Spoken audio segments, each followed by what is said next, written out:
Hello दोस्तों, आप सभी का हमारे यूट्यूब चैनल पर स्वागत है। दोस्तों, अंजलि की इस वीडियो ने इंस्टाग्राम रील्स पर तहलका मचा दिया है और इसके एक्सप्रेशन ने सबको दीवाना कर दिया है। वक्त से पहले कोई मिल जाए तो उसकी अहमियत नहीं होती, और वक्त के बाद कोई मिल जाए तो उसकी कीमत नहीं होती।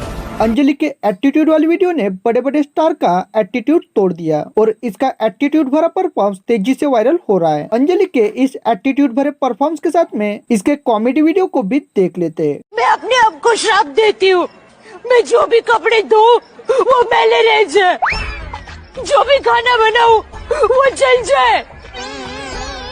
ये दया श्राप अपने आप को दे रही है या हमको? आपको अंजलि की एक्टिंग वीडियो और एक्सप्रेशन वीडियो कैसी लगी ये हमारे कमेंट बॉक्स में जरूर बताएं। उम्मीद करते हैं वीडियो आपको पसंद होगी, तो वीडियो को लाइक कीजिए और चैनल पर नए हो तो हमारे चैनल को सब्सक्राइब जरूर करें। धन्यवाद।